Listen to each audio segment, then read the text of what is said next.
Bismillahirrahmanirrahim. Uhayyikum jami'an bi tahiyyatil Islam. Tahiyatan mubarakatan thayyibatan min indillah. Assalamualaikum warahmatullahi wabarakatuh. Alhamdulillahilladzi bi ni'matihi tatimmus shalihat. Allahumma salli wa sallim wa zid wa barik wa an'im ala habibina wa nabiyyina wa maulana Muhammadin wa ala alihi wa sahbihi ajma'in.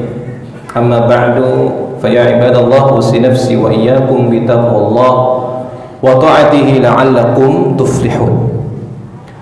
Bapak-bapak, ibu-ibu, jamaah Masjid Al-Furqan yang mudah-mudahan semuanya dirahmati dan diberkahi oleh Allah Subhanahu wa taala. Bersyukur, bahagia malam hari ini kita masih diberikan kekuatan, kesehatan, bisa menyempurnakan ibadah puasa dengan kita melanjutkan ibadah Qiyamul Ramadan. Mudah-mudahan ibadah puasa kita diterima di sisi Allah Subhanahu wa taala dan kita bisa bertahan terus, jamaah. Bukan cuma bersemangat di awal saja, tapi mudah-mudahan kita diberikan kekuatan istiqomah sampai babak akhir Ramadan. Mumpung ini kesempatan emas, jamaah. Bulan Ramadan, bulan yang datangnya setahun sekali. Nabi pernah suatu saat naik mimbar. Ini diriwayatkan dalam hadis riwayat Tirmidzi. Kita kalau ngelihat mimbar Nabi itu kan bertingkat-tingkat. Kalau saat kita memasuki raudhah, kelihatan tuh mimbar Nabi bertingkat-tingkat. Suatu saat Nabi pernah naik mimbar ingin berkhutbah, tiba-tiba beliau mengatakan amin. Naik ke tingkat berikutnya bilang amin. Naik ke tingkat berikutnya bilang amin sebanyak 3 kali, sehingga para sahabat bertanya-tanya. Sahabat, jika ada sesuatu yang tidak dipahami, mereka selalu bertanya. Tetapi pertanyaannya bukan pertanyaan yang nyeleneh, ya jamaah. Kadang-kadang zaman sekarang banyak pertanyaan-pertanyaan yang sifatnya nyeleneh, ya. Pertanyaan yang sifatnya untuk lucu-lucuan saja. Kalau para sahabat bertanya memang niatnya pengen tahu, penasaran kenapa kok tiba-tiba Nabi mengatakan amin. Ketika para sahabat bertanya, mendengarkan Nabi sami'naka amin, amin, amin, salasa marrat, 3 kali mengatakan amin ya Rasulullah. Kami mendengar engkau mengatakan amin 3 kali ya Rasulullah. Apa maksudnya? Jadi para sahabat itu tidak bisa mendengar apa yang Nabi dengar. Ternyata Nabi Muhammad mengaminkan doa malaikat Jibril, yang salah satu doanya adalah mendoakan siapa? Mendoakan umatnya Nabi dengan doa kecelakaan. Jarang-jarang nih. Biasanya doa itu doa kebaikan. Ini doanya kecelakaan. Bagi siapa? Celaka bagi umatnya Rasulullah yang ketika datang Ramadan tapi dia tidak mendapatkan ampunan dari Allah Subhanahu wa taala. Dan Nabi menjawabnya, meresponnya dengan amin. Berarti ini bukan main-main, jemaah. Doa dari 2 hamba Allah yang mulia, malaikat Jibril yang mendoakan, kemudian yang mengaminkan Nabi langsung. Makanya Ramadan itu kesempatan emas, bulan kebajikan, sesuai dengan tema kita malam hari ini.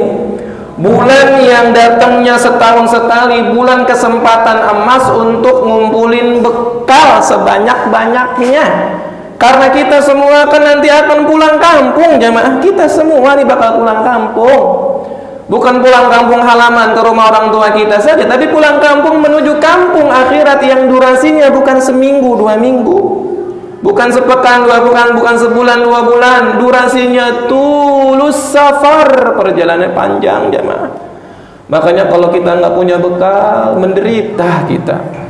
Maka banyak orang yang saat mereka tidak memanfaatkan kesempatan emas bulan Ramadan, bulan kebajikan ini, mereka nyeselnya nanti saat kapan? Terbujur kaku. Di saat semua diperlihatkan oleh Allah, fakashafna anka ghita'ak fabasarukal yawma hadid, mata mereka dibuka hijabnya sehingga bisa melihat dengan jelas sesuatu yang dulu sering didengar dalam tausiah, dalam kultum, dalam ceramah, dalam khutbah, ternyata beneran semuanya menjadi sebuah kenyataan yang tidak bisa dibantahkan. Akhirnya mereka meminta kepada Allah, hatta idza jaa ahadahumul maut qala rabbi irji'un la'alli a'malu salihan fima taraktu kalla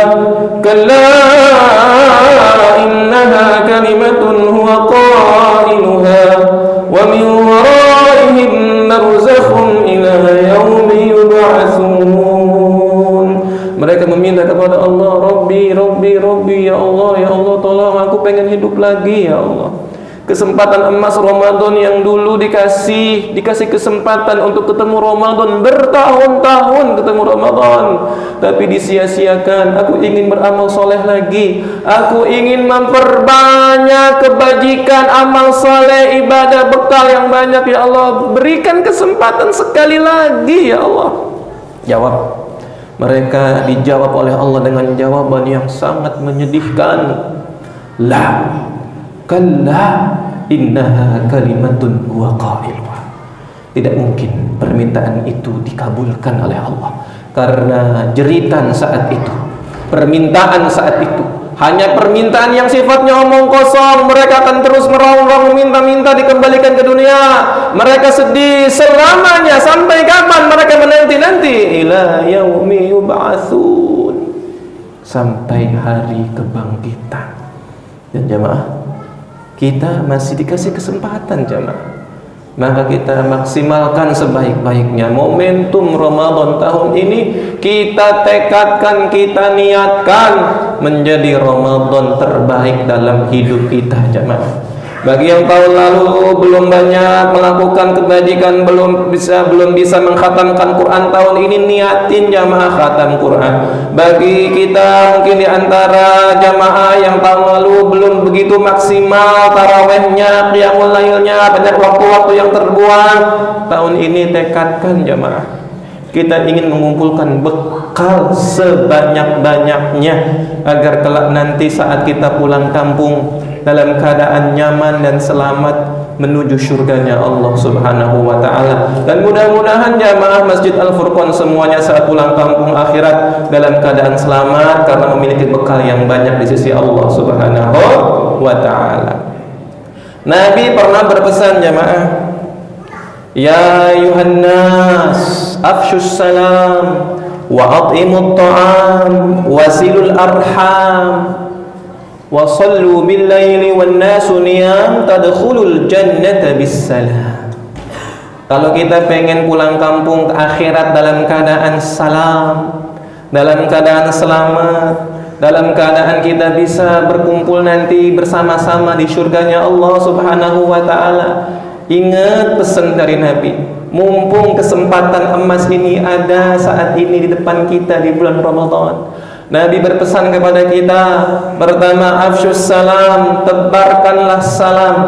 Salam di sini jamaah bukan hanya mengucapkan assalamualaikum jamaah, tapi salam adalah bagian dari respon kita. Apalagi kita saat puasa, kita dilatih menjadi orang yang bisa merespon segala sesuatu yang tidak mengenakan, menjengkelkan. Mungkin di rumah kita banyak yang jengkelin hati kita, ibu ya, begitu hatinya tersakiti karena mungkin ulah anak-anaknya yang sering jengkelin, yang bikin sakit hati. Kadang-kadang istri suka disakitin sama suaminya, suami suka disakitin sama istrinya. Ketika ada hal yang tidak mengenakan, yang tidak nyaman dalam hati kita jamaah, ingat pesan Nabi, afsyus salam, respon dengan salam, karena ini bagian dari apa? Bagian dari ciri-ciri ibadur rahman. Wa idza khatabahumul jahiluna qalu salama. Ibadur rahman itu orang-orang yang dipilih oleh Allah. Mereka ciri-cirinya adalah ketika menghadapi orang jahil. Jahil di sini artinya bukan sekedar bodoh jamaah, tapi jahil di sini lawan dari akil, lawan dari orang yang berakal. Maksudnya apa? Termasuk orang-orang yang sedang diselimuti amarah, itu termasuk orang yang jahil. Kenapa? Karena akal sehatnya telah tertutup, jamaah. Makanya kalau lagi menghadapi orang yang lagi marah, lagi emosi, lagi gelap mata, kita jangan meresponnya dengan marah juga. Nabi mengajarkan kepada kita, ini shaim, saya lagi puasa. Kita responnya dengan salam. Wa idza khatabahumul jahiluna qalu salama. Meresponnya dengan ucapan yang baik. Terlebih lagi zaman sekarang, jamaah, di zaman digital, kadang-kadang postingan-postingan di sosial media bikin kepala kita jadi emosi, darah mendidih, begitu banyak orang yang baper, ya, tersinggung. Jangan dibales, jamaah. Karena kita dilatih nih bulan puasa nih, ya, dibalas dengan apa? Balaslah dengan qalu salama. Doain yang baik-baik, respon dengan salam. Doain yang baik-baik, orang yang jengkelin, orang yang nyakitin, orang yang sikapnya bikin kita nggak nyaman hati kita, balas dengan salam. Ini pesan dari Nabi. Kalau kita pengen nanti pulang kampung akhiratnya dalam keadaan selamat, dalam keadaan damai, dalam keadaan tenang, jamaah. Yang kedua, wa'atimut ta'am. Nabi berpesan untuk kita memberi makan. Masya Allah, saya yakin jamaah Masjid Al-Furqan berbondong-bondong tuh, ya, untuk berlomba-lomba memberi makan, apalagi bulan Ramadan. Yang namanya memberi makan orang yang berbuka puasa nggak pernah sepi.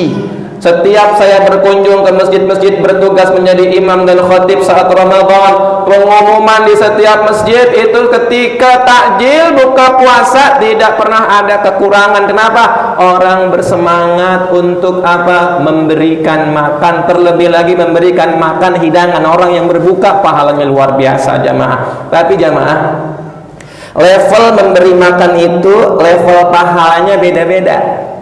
Para ulama, kalau kita buka tafsir Al-Qurtubi saat membahas surat Al-Balad, beliau menyampaikan nih, au it'amun fi yaumin dzi masghabah.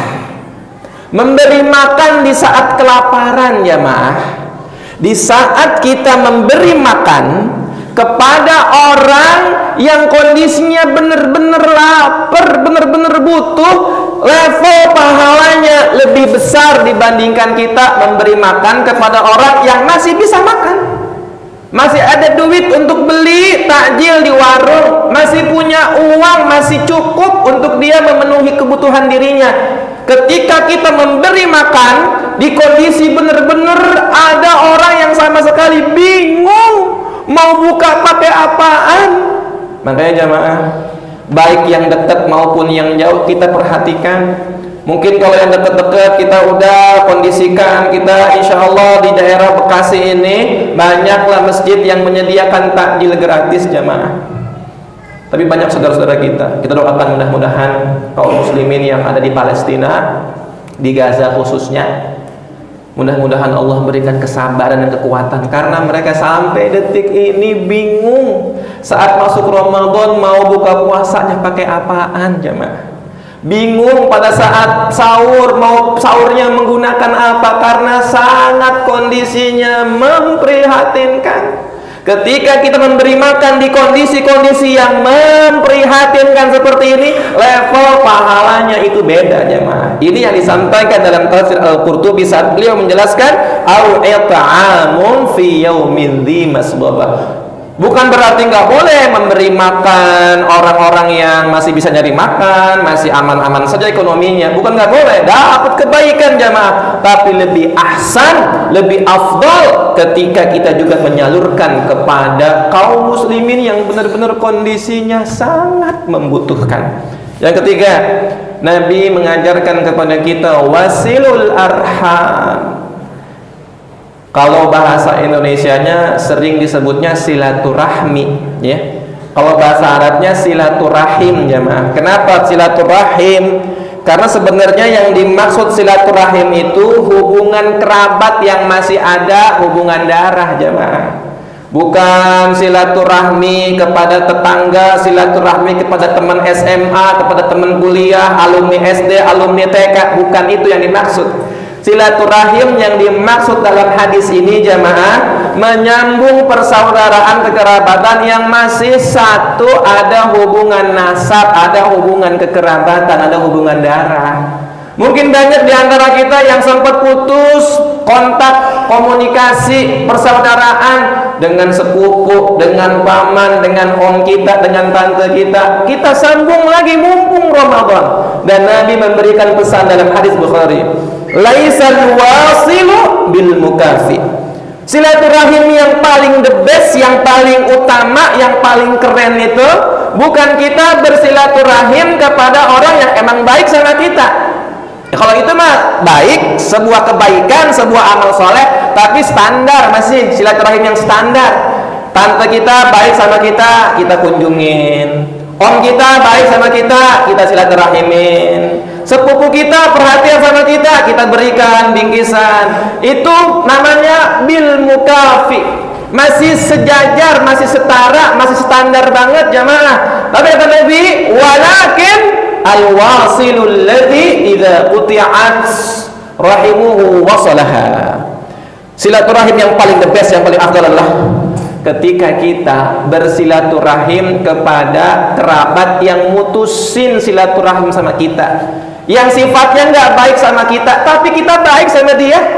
Orang yang sering mungkin julitin kita, padahal masih kerabat jamaah, masih om sendiri, bahkan masih kakak sendiri, masih ada hubungan keluarga sendiri. Ya, julid sama kita, tapi kita baik sama dia, tetap kita kunjungin. Nggak pernah peduli sama kita ketika kita sakit, tapi ketika dia sakit, kita yang kunjungin pertama kali, kita yang ngirimin Fatihah pertama kali, kita yang ngirimin doa pertama kali. Jamaah, ini silaturahim yang paling the best jamaah. Banyak orang-orang mungkin ketika ada syakwa sangka, ada kesalahpahaman di antara kekerabatan, sehingga putus selama-lamanya. Mumpung Ramadan jamaah, kita sambung lagi. Mungkin ada selek di antara keluarga besar kita, mungkin selek dengan tante kita, dengan sepupu kita, bahkan dengan adik kandung kita jamaah, gara-gara ada sesuatu di keluarga besar kita. Mumpung Ramadan, kita sambung lagi. Ini adalah bagian dari kesempatan emas yang belum tentu datang jamaah, datang di berikutnya. Maka kita manfaatkan sebaik-baiknya kesempatan emas ini. Dan yang terakhir pesan Nabi, selain tadi, yang pertama adalah menebarkan salam, yang kedua memberikan makan, yang ketiga silaturahim, dan yang keempat sallu billail, salat malam jamaah. Insyaallah nanti kita bareng-bareng sholat taraweh. Mudah-mudahan jamaah bisa terus bertahan sholat tarawehnya sampai mengikuti imam sampai malam terakhir jamaah, dan kita semuanya dapetin keutamaan malam Lailatul Qadar, sehingga kelak nanti Allah selamatkan kita dan Allah kumpulkan kita sebagaimana Allah kumpulkan kita di Masjid Al-Furqan ini. Semoga kelak-kelak nanti Allah kumpulkan kita di surganya Allah Subhanahu wa ta'ala. Pas banget hujan jamaah, pas malam Ramadan, pas lagi hujan. Ini waktu yang mustajab. Kita berdoa kepada Allah Subhanahu wa ta'ala, Allahumma razuqnal istiqamah, Allahumma razuqnal istiqamah, Allahumma inna nas'aluka husnal khatimah wa na'udzubika min su'il khatimah. Ya Allah, karuniakan kepada kami semua jamaah Masjid Al-Furqan yang berada di majlis ini ya Allah, karunia istiqamah ya Allah, dan karunia husnul khatimah. Rabbana atina fid dunya hasanah wa fil akhirati hasanah wa qina adzabannar. Aqulu qawli hadza astaghfirullahal azim li wa lakum. Kurang lebih mohon maaf. Assalamualaikum warahmatullahi wabarakatuh.